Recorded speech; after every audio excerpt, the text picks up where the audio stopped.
Voz é meio, palavra é mensagem, sem a qual a voz fica sem sentido. O Grupo Imagem e Credibilidade e a Companhia da Voz se uniram para levar até você comunicação integrada, credibilidade da voz. Alexandre Jardim. Crises te preocupam? E a sua reputação? Como está? Eu tenho a solução. Rodolfo Lago. Você entende como as decisões são tomadas neste país? Te ajuda a escrever como os melhores jornalistas. Luiz Ximenes. Você já se ouviu gravado? Quer melhorar? Vem pra cá que eu te ajudo. Alexandre Mota. Sem saber qual caminho percorrer, te ajudo a estruturar sua empresa e seus projetos. Estevão Damásio. Use o poder do rádio e dos podcasts para passar a sua mensagem. Pode contar comigo. Profissionais da voz e da palavra em uma fábrica de podcasts, entrevistas, cursos, treinamentos e consultorias e conteúdos que irão contribuir na sua tomada de decisão. Soluções em comunicação. Credibilidade da Voz. Uma parceria dos grupos Imagem, Credibilidade e Companhia da Voz. Olá, começa agora o nosso podcast de final de semana. O podcast do Imagem e Credibilidade, junto com o Jornal de Brasília, que fazemos para você semanalmente. Lembrando que nós temos um conteúdo que é diário. Eu e Rodolfo Lago, diariamente estamos aqui analisando os fatos da capital federal, mas hoje este conteúdo sempre é especial, porque recebemos um convidado que nos dá muita alegria, que é Severino Mota. Severino, ele está hoje no Brasília Alta Frequência, um analista político que aqui em Brasília, quem circula na cidade sabe que é muito difícil de analisar essa cidade, e ele faz com maestria. Por isso está aqui para ajudar a mim e o Rodolfo Lago nesta difícil tarefa, às vezes, de levar o que acontece em Brasília para você. Seja bem-vindo, Severino. Olá, todo mundo. Bondade aí. Obrigado, Alexandre, Rodolfo. Sempre um prazer estar aqui. Eu que aprendo muito com vocês dois, viu? Agradecemos, né, Rodolfo Lago? Com certeza. E lembrando aos nossos seguidores que nós gravamos este conteúdo sempre às sextas-feiras, portanto, hoje é dia 12 de novembro, mas você assistirá provavelmente amanhã, que é sábado, ou até no domingo. Então, a gente não somente faz análise do que aconteceu na semana de mais importante em Brasília, mas também sempre com uma projeção do que deverá ser a principal notícia da próxima semana. Então, vamos iniciar esse conteúdo. Rodolfo Lago, eu vou hoje começar por você. Eu vou deixar o nosso convidado falar após você, porque, afinal de contas, ele sabe muito de justiça. Ele é um analista que cobre muito bem o judiciário. Então, não dá para a gente colocar o Severino no primeiro comentário. Ele vai arredondar essa pauta, que é justamente a decisão que houve nessa semana, primeiramente da ministra Rosa Weber, que depois foi levado ao pleno do Supremo Tribunal Federal e foi referendado pela Corte, que é justamente a decisão de se impedir os repasses das chamadas emendas de relator. Rapidamente, seguidores e seguidoras, para que vocês saibam, há 2 anos apenas foi criado um instrumento no Brasil no qual o relator geral do orçamento ele tem um poder quase de um rei. Ele consegue separar dinheiro que é meu, seu e de todo o país para determinados destinos, normalmente carimbados para parlamentares que votam a favor do governo, e isso tem sido a coisa mais usada nos últimos momentos, principalmente nas últimas votações da Câmara, para justamente cooptar parlamentares a votarem em matérias que interessam ao governo federal. E é justamente essa decisão da ministra Rosa Weber, agora do Supremo Tribunal Federal, que veio contra essa decisão, porque justamente o presidente da Câmara, Arthur Lira, que trabalhou tanto para que isso acontecesse, agora está com as mãos amarradas. E aí, Rodolfo Lago, sem emenda do relator, sem aquele velho toma lá da cá, aquela negociação que a gente sabe que ocorre não só nesse governo, mas em quase todos existiu, como é que fica daqui para frente, meu amigo? É uma boa pergunta, Alexandre. Eles estão buscando lá encontrar formas e imagino que eles vão encontrar de conseguir reverter isso aí de alguma forma, né? Quer dizer, reverter no sentido de continuar liberando essas emendas. Foi uma super terça-feira, né? A gente viveu essa semana uma super terça-feira, que foi o dia em que aconteceu ao mesmo tempo o julgamento do Supremo com relação à questão aí das emendas de relator, as emendas RP9, aí, que formam o que ficou conhecido como orçamento secreto, ao mesmo tempo em que acontecia lá na Câmara o segundo turno da votação da PEC dos precatórios, né? E aí, Alexandre, realmente as duas coisas totalmente imbricadas, porque no primeiro turno estima-se que o governo tenha liberado ali, tenha negociado mais de R$ 1 bilhão dessas emendas do orçamento secreto para aprovar a PEC em primeiro turno. E aí, no segundo turno, com as dificuldades que havia, ao mesmo tempo acontecia ali a votação do segundo turno da PEC na Câmara e o Supremo julgava as emendas do orçamento secreto. Por que chamam isso de orçamento secreto? Porque o relator destina esses recursos, negocia esses recursos com os parlamentares, Alexandre e Severino, nossos seguidores, negocia esses recursos com os parlamentares e isso não aparece. Quem é o destinatário final, quem é o cara que se beneficia no final dessa emenda de relator é algo que não é transparente. Por isso, o Supremo considerou que isso feria ali o princípio da transparência pública, o princípio da impessoalidade, e julgou por 8 votos a 2 que isso é inconstitucional. Agora, tira da Câmara ali o seu maior instrumento de barganha, né? Dizem que quem tem a planilha da liberação dessas emendas é o próprio presidente da Câmara, Arthur Lira. Então, o que vai acontecer agora é que, de alguma forma, aí na sequência disso, o Supremo deve modular como que isso vai ficar no final das contas. E ali na Câmara já se tenta encontrar também uma saída para dar mais transparência a essa liberação. Enfim, vão achar um jeito, né, desse dinheirinho continuar indo irrigar as paróquias dos nossos queridos deputados federais e senadores, né? Isso não vai deixar de acontecer, Alexandre.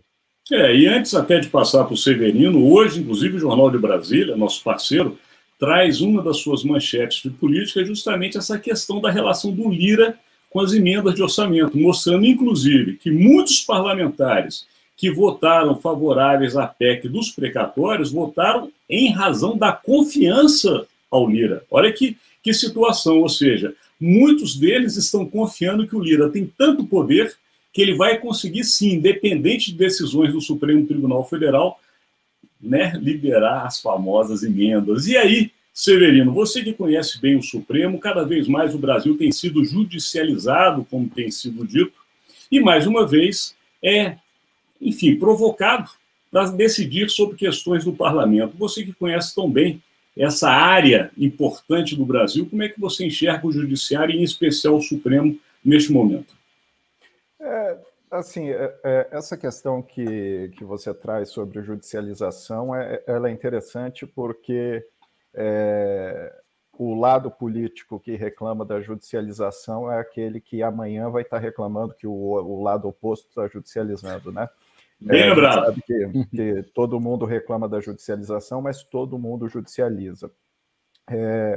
E o Supremo tem tentado colocar, tem sido necessário aí, num momento que a gente vê alguns ataques e algum tipo de fragilidade à democracia, o Supremo tem sido instado a tentar colocar a bola no meio de campo, colocar dentro aí do que agora se convencionou, chamava das 4 linhas da Constituição.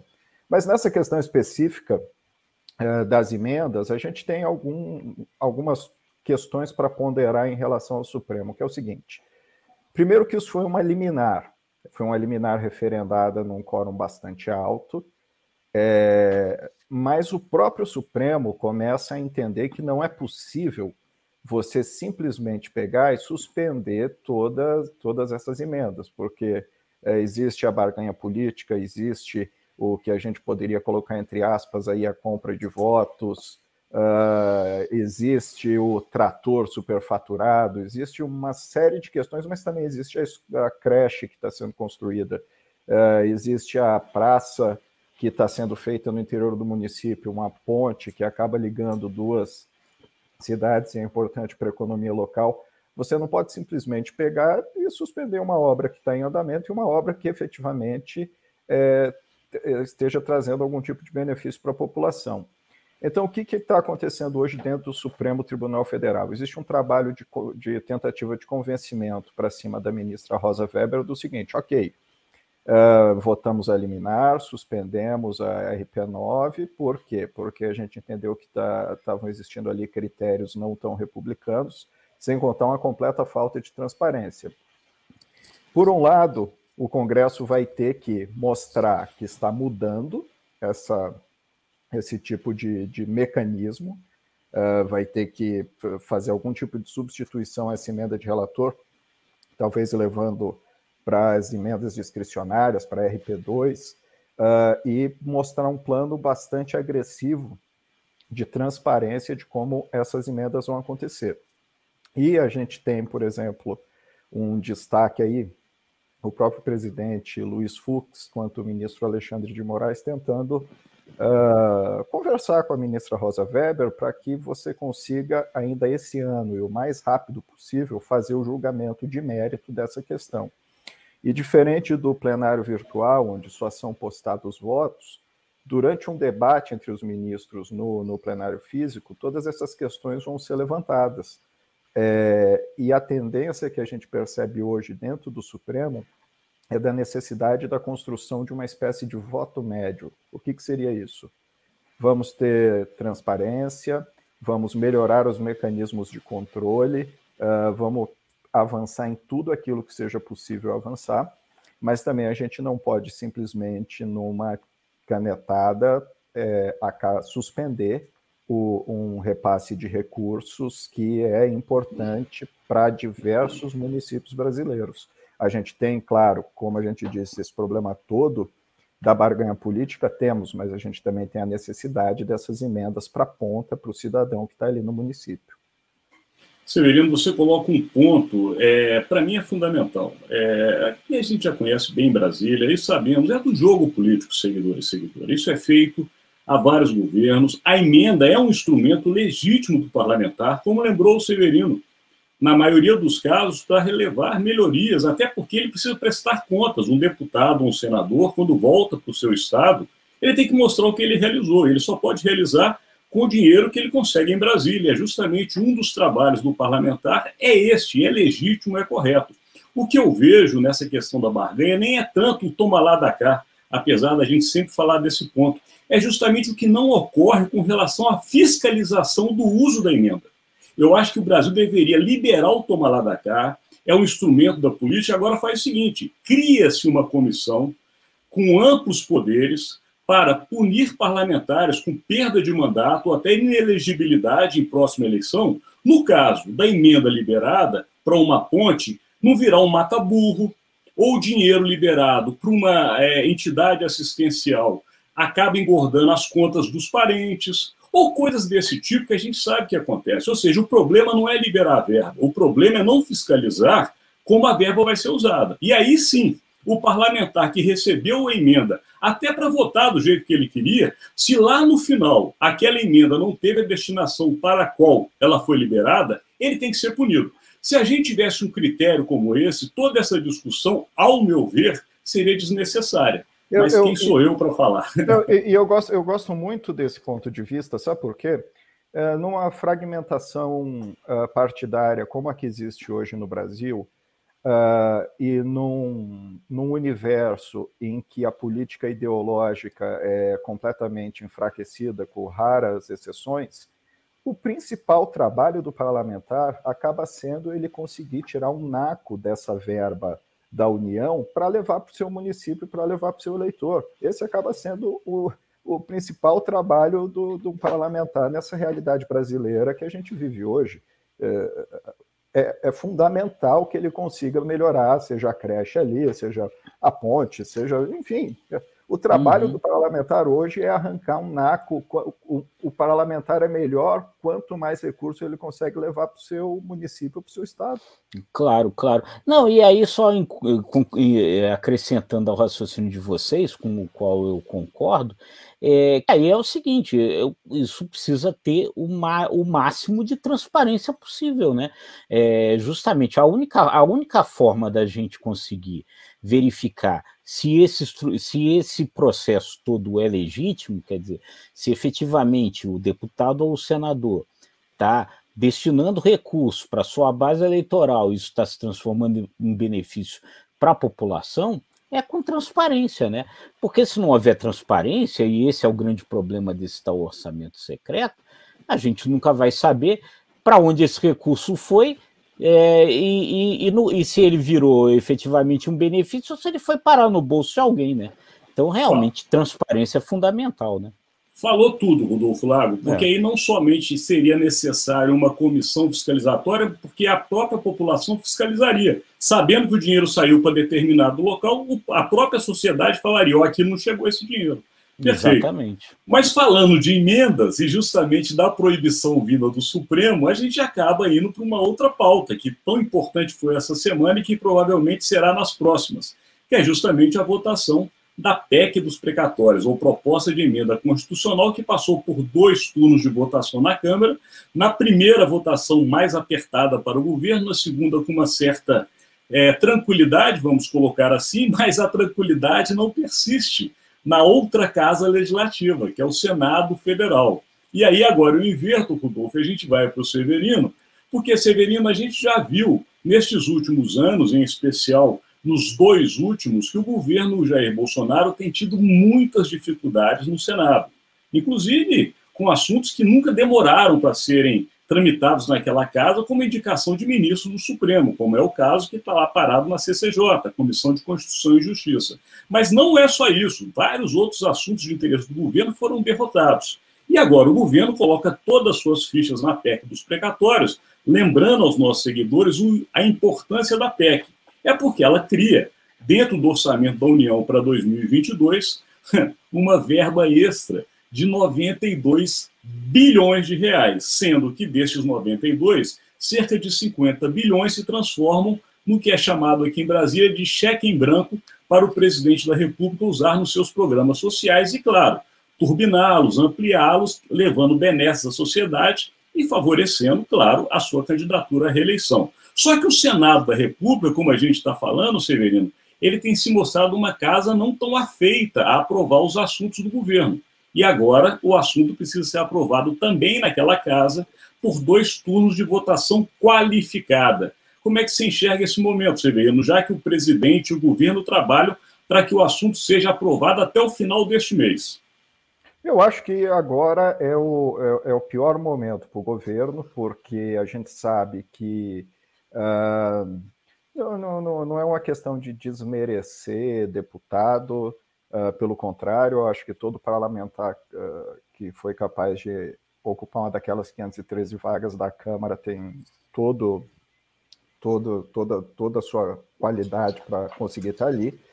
Mas a gente está falando agora de uma casa de 81 políticos, normalmente uma experiência bem ampliada e políticos mais arrojados. A articulação agora para a aprovação dessa PEC, eu acho que vai trazer uma dificuldade muito maior para o governo, e a gente tem um perigo real, a gente não tem um Arthur Lira e um cofre aberto, como a gente teve para aprovação na Câmara. A gente tem um perigo real agora de ter dificuldades para a aprovação dessa PEC e ter que fazer toda uma cambalhota aí na terra plana, né? Você ter que voltar com auxílio emergencial. A gente tem notícias que já estaria até pronta um MP para a retomada de auxílio emergencial.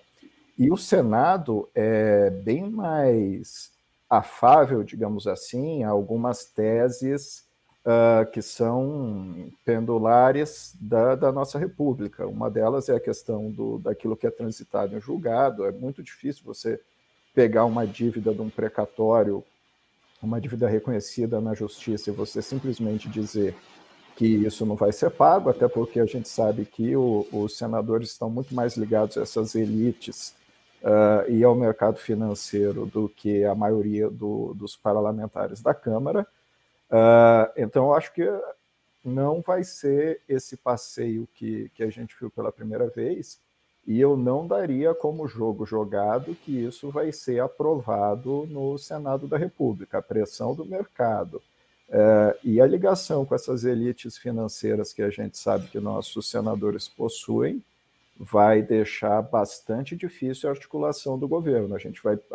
Eu acho que vai ser a primeira vez que a gente vai ver se o presidente Jair Bolsonaro é capaz ou não de fazer uma política de alto nível. Difícil vai ser agora a gente conseguir fazer com que Rodolfo Lago nos explique essa negociação, porque, Rodolfo, o que acontece com os parlamentares é uma questão que você, aqui em Brasília, já acompanhou várias vezes. Eles têm um assunto que é sensível à população, é o chamado Auxílio Brasil, que é o que vem embutido nessa PEC dos precatórios. Auxílio Brasil, no momento que o país está em dificuldades, não tem emprego, uma série de coisas acontecendo, uma população buscando comida até no lixo. Você fala não para o Auxílio Brasil, disputando eleição no próximo ano, é quase que uma carimbada em cima da pessoa de que não ajudou o país. Por outro lado, se aprova, dá as condições reais para o presidente da República fazer todos os programas sociais que ele não fez nos últimos 3 anos e, obviamente, turbinar a sua candidatura à reeleição. Numa casa que nós temos hoje pré-candidatos à presidência, pelo menos intenção alguns têm, outros que apoiam já candidatos escolhidos, e é uma casa pequena, 81 senadores. Então, Rodolfo Lago, joga a batata para o seu colo. Bom, a começar aí, né, questão de pretensões eleitorais, o próprio presidente do Senado, Rodrigo Pacheco, que está colocado aí como possível candidato à presidência pelo PSD, né? Alexandre Severino, nosso amigo, nossos seguidores, só lembrar uma coisa aqui, precatórios judiciais geraram um dos principais escândalos dos últimos tempos no Brasil, que foi o escândalo dos precatórios do DNR, que levou, inclusive, o presidente Fernando Henrique Cardoso a criar, naquela ocasião, a Controladoria Geral da União. Por quê, amigos? E desculpa lhe interromper, e uma CPI dos precatórios que nós cobrimos como repórteres naquela casa ainda. Por quê? O que acontece, né? Esses precatórios, que são títulos de dívidas transitadas em julgado, apesar disso, o cara fica com aquele negócio na mão para receber uma dívida do governo e espera aquilo por anos, né? Então, o esquema lá do DNR era justamente você chegar para o cara e dizer assim, eu tenho um esquema aqui, que se você me pagar um percentual da sua dívida, eu faço o teu precatório passar para frente na fila, né? Era um esquemão, um esquema grande, se disse na época que talvez até o próprio ministro dos Transportes, Eliseu Padilha, tivesse envolvido, enfim, não se sabe se estava ou se não estava, mas era um esquema milionário. Então, o que acontece? Essa questão, ela é, de fato, muito complicada, porque aí, agora, se você pega uma PEC e constitucionaliza que o governo vai poder pagar essa dívida judicial quando ele quiser, você corre o risco de trazer de volta pesado, de novo, um esquema desse. E aí, como o Severino falou, isso é muito complicado, porque você tem,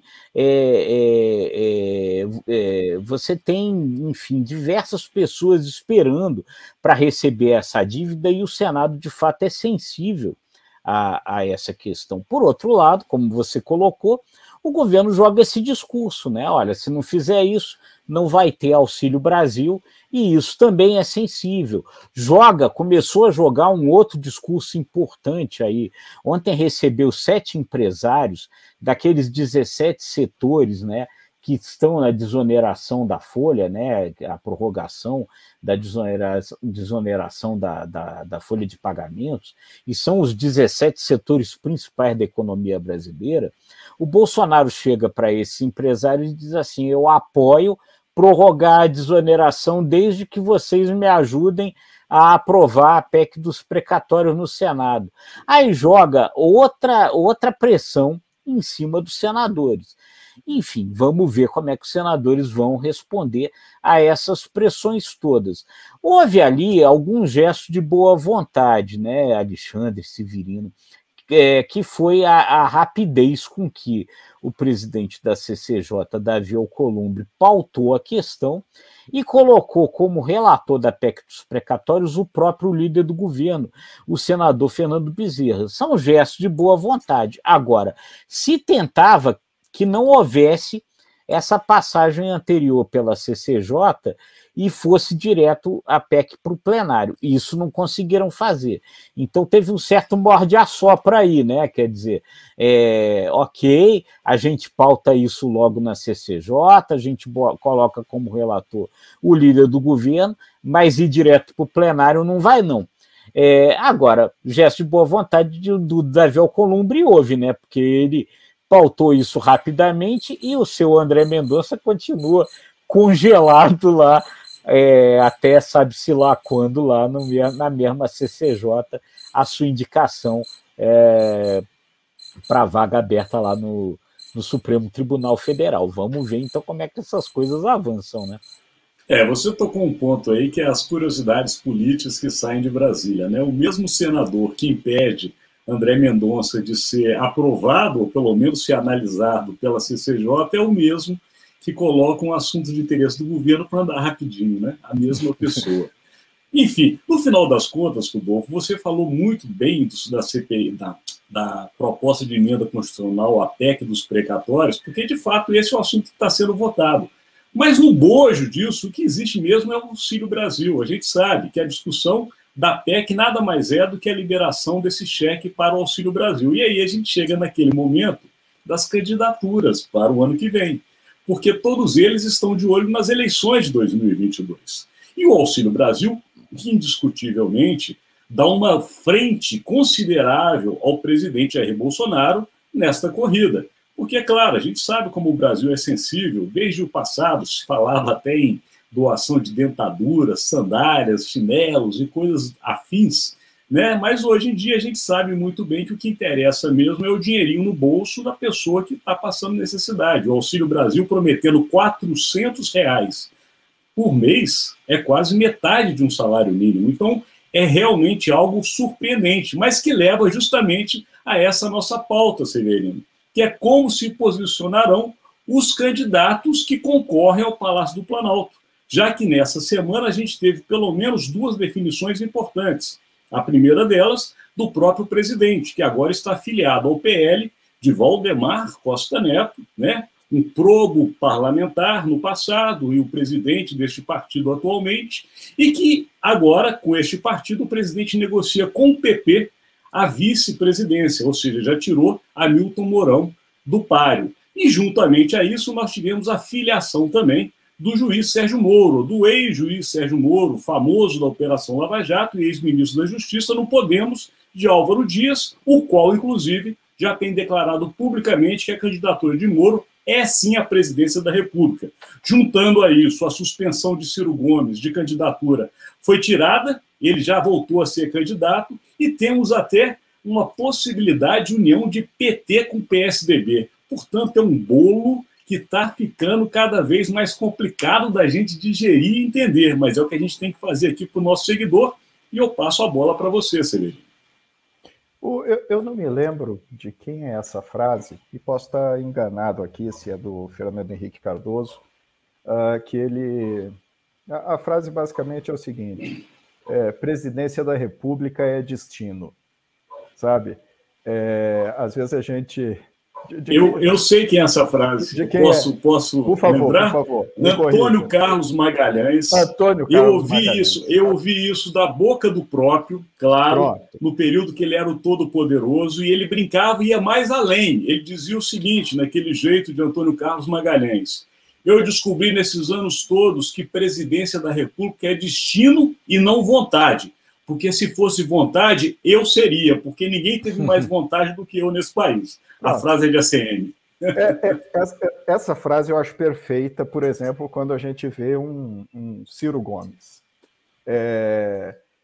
no mesmo momento que a gente vê o Moro entrando de maneira mais clara numa disputa para a presidência da República, ele já sai num patamar igual ou maior do que o próprio Ciro Gomes. E assim, eu acho que a gente vai ter uma disputa muito interessante agora nesse próximo pleito, porque se fala muito de terceira via, ok, mas assim, por um lado a gente falou uma coisa correta, viabilizando-se esse auxílio de R$400, por mais que a gente saiba que a inflação vai acabar corroendo, que esses R$400 na prática vão ser muito diferentes do que seriam R$400 há um ano atrás, a gente sabe do potencial eleitoral que isso tem de arrastar o presidente Jair Bolsonaro para um segundo turno, e é muito, pelo menos no momento atual, parece improvável a gente conseguir tirar o ex-presidente Lula desse segundo turno também. Mas essa presença do Moro agora, e nos patamares que ele já chega, pode a gente começar a ver algum tipo de mudança nesse quadro. Eu, particularmente, tenho muita vontade de... O Moro Juiz a gente conhece, acho que o Brasil inteiro acompanhou o Moro Juiz, e esse mesmo Moro Juiz que jurou não entrar na política, mas a gente vê agora ele com ele tirou a toga do juiz para botar a gravata e o terno do político. E eu tenho muito interesse em saber como vai se dar um debate, por exemplo, entre o ex-presidente Lula e o ex-ministro Sérgio Moro. Eu acho que se a gente não arrumar outras fatalidades, ou mesmo que sejam felicidades, para que o presidente Jair Bolsonaro não participe dos debates, eu imagino até um presidente Jair Bolsonaro meio escanteado num debate político entre Sérgio Moro e Lula. Eu confesso que eu já tenho até o milho da pipoca guardado ali para ver como que vai ser o debate entre esses dois. Interessante esse ponto que você coloca. Realmente vai ser muito interessante assistir os dois num debate público. E aí, Rodolfo Lago? Candidaturas cada vez mais aparecendo, se consolidando. A gente chegou a um ano da eleição do próximo ano. E tem aí uma conversa também de bastidor que poderia, falando-se de Lula, uma união entre PT e PSDB, que sempre brigaram e disputaram chapa. Seria possível, Rodolfo?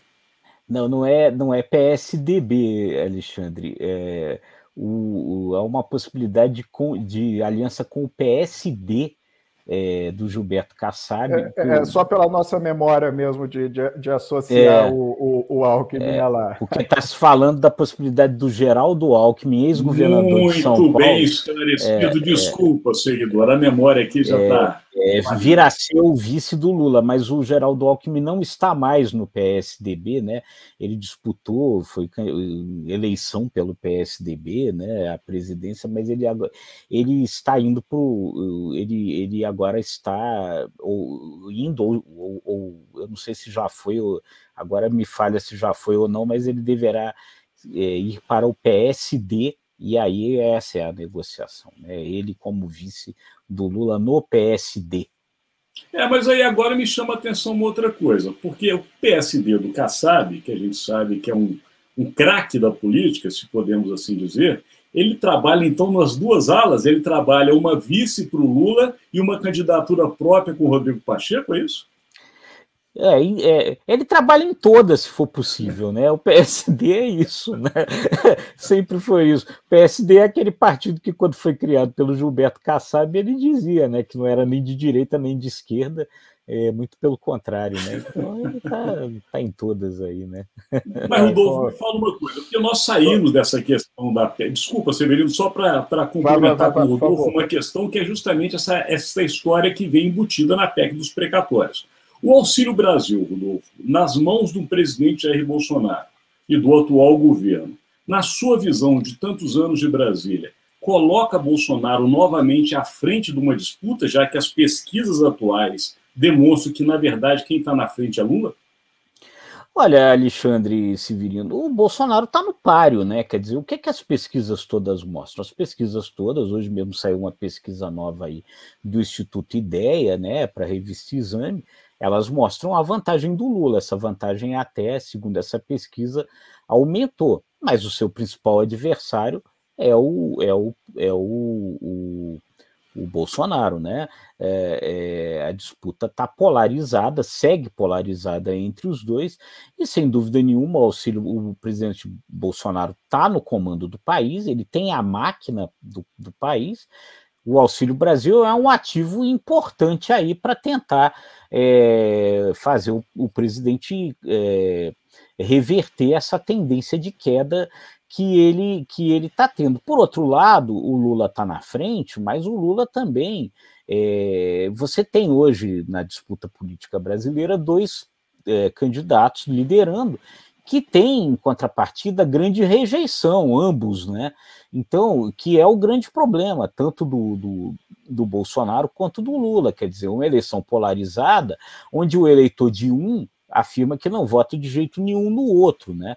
Então esse é o grande problema, e é por esse problema que muita gente aposta na possibilidade da tal terceira via, né?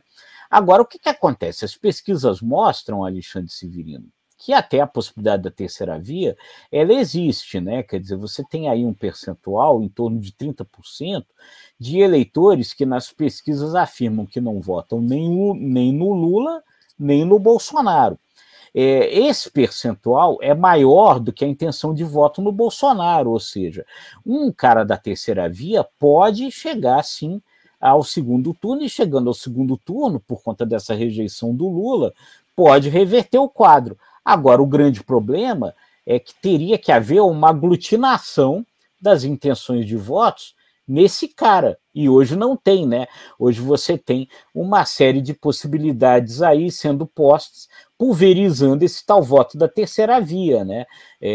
Ali o Ciro e o Moro, que são os nomes que têm aí a maior intenção de voto, em torno de 10%, né?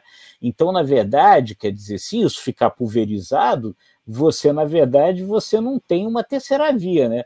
Você tem um monte de picada que não chega a lugar nenhum, né?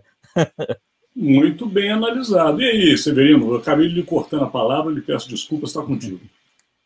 Não, era um tema que já foi explorado por vocês dois, mas isso que o Rodolfo falou, eu acho que é bastante importante. Se você não conseguir uma aglutinação para isso que se chama de terceira via, né, eu até discordo um pouco desse tipo. Eu acho que todas são vias, né? Eu acho que existe essa polarização, claro, a máquina está com o presidente, e a gente tem um presidente que consegue manter pelo menos coisa de 25% do eleitorado, apesar dele ter se transformado da água para o vinho, né? Assim, tudo aquilo que Bolsonaro foi na campanha passada é tudo aquilo que o Bolsonaro não é hoje. Mas parece que nada disso ainda importa. A gente tem a impressão de que esse eleitorado mais fiel do Bolsonaro não tá muito, não se importa muito com o que é Bolsonaro, com o que ele faz ou com o que ele deixa de fazer. Importa só que é o Bolsonaro e é essa pessoa anti-PT. Mas, para usar até um termo que o bolsonarismo gosta, a gente tem isso, né? Nem o ex-presidente Lula, nem Bolsonaro foram metralhados como serão durante a campanha que a gente vai ver a partir de agora. E o mais difícil, o mais difícil que eu diria é o seguinte, né? A política brasileira tem uma dificuldade de egos muito grande, e eu tenho dúvidas se os egos do que se convencionou a chamar de terceira via vão ser capazes de se unificar num único nome para tentar fazer frente a esses dois pré-candidatos. Diante do que você colocou, apesar do nosso tempo já estar estouradíssimo, eu vou pedir um comentário de vocês sobre um comentário que eu vi ontem que me chamou muita atenção, justamente sobre o que você acabou de dizer com relação a Bolsonaro.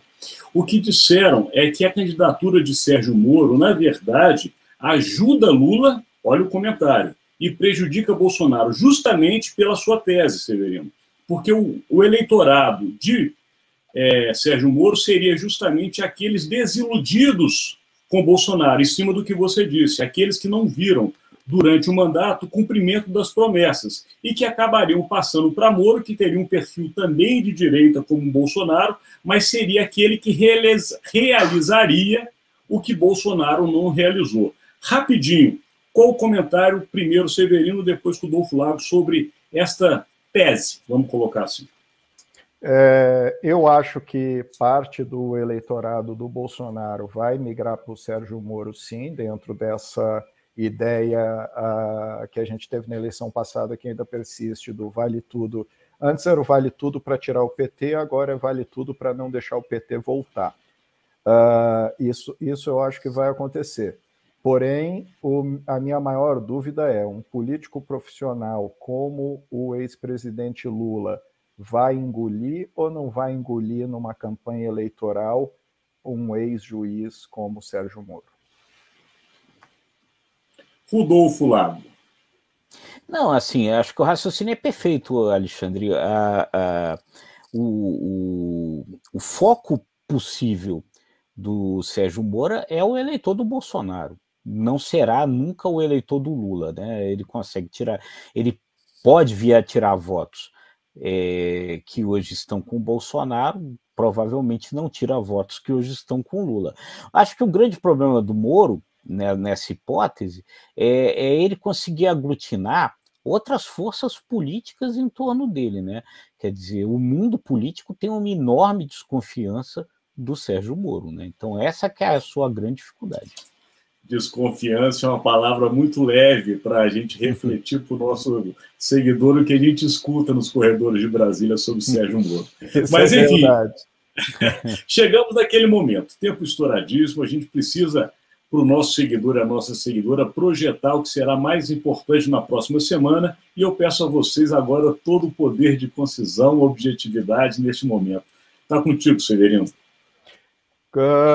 Semana que vem a gente tem negociações de PEC no Senado, como que vai conseguir fazer isso avançar e o poder que o governo vai ter para fazer isso avançar, e do lado do Supremo Tribunal Federal, quão vai ser possível fazer com que a ministra Rosa Weber libere o mérito dessa RP9 para que se consiga chegar nessa retomada de liberação de emendas, porém com uma transparência maior. Perfeito. Projeção de Rodolfo Lago. Olha, vou na mesma linha. Vou com o relator aí, Severino Mota, né? Acho que a construção da PEC dos precatórios no Senado e essa modulação no Supremo aí da questão do orçamento secreto. Eu não tenho como ser diferente. Vou na mesma projeção de vocês, mas agora, neste momento, juntamente com Rodolfo Lago e Severino Mota, nós aqui desse espaço do Imagem, Credibilidade e Jornal de Brasília queremos prestar nossa homenagem à nossa colega que se foi ontem, Cristiana Lobo, uma colega respeitadíssima, competente jornalista, uma analista de política de primeiro time. Eu tive o prazer de, durante um período, trabalhar bancada com ela no jornal O Globo. O Rodolfo Lago também teve essa felicidade no passado, e a gente aqui nesse espaço faz essa referência à grande jornalista que se foi depois de um momento de muita luta contra a doença.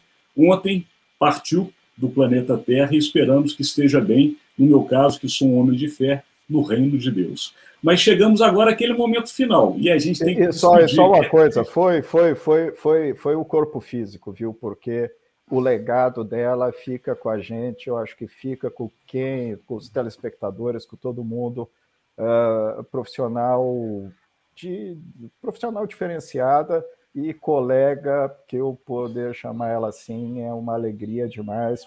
Foi-se o corpo, mas é como se ela ainda estivesse aqui, viu? Rodolfo Lago, quer falar algumas palavras? Minha querida amiga Cris, minha colega de Globo de muitos anos, uma figura muito querida, que siga em paz. Que siga em paz. Chegamos ao final deste conteúdo, mas lembrando você, na próxima semana temos diariamente o JBR News, com Rodolfo Lago abrindo a semana, depois sou eu, e chegamos sempre ao final da semana, nós dois juntos batendo um papo, para preparar justamente o que você está vendo agora, que é o podcast do final de semana. Lembrando a vocês que estes conteúdos que produzimos no Imagem e Credibilidade estão disponíveis para você no canal do YouTube que temos, o ICTV. Lá, além de assuntos relacionados à política, tem relacionados ao mundo corporativo, saúde, enfim. São conteúdos muito interessantes que você precisa lá visitar, assim como também no site do nosso parceiro, o Jornal de Brasília, e também do Imagem e Credibilidade. Meus amigos, tempo estouradíssimo. Eu daqui já me despeço, agradecendo a presença de Severino Mota, que está conosco mais uma vez e convidado para próximas. Afinal de contas, Severino, do Brasília Alta Frequência, é um analista de política e de judiciário de primeiro time. Rodolfo Lago, faça as honras, porque daqui eu me despeço. Tá, muito obrigado, Severino. É sempre uma honra, um prazer enorme ter você aqui com a gente. Nossos amigos, nossos seguidores, uma boa semana aí para todo mundo. Um abraço.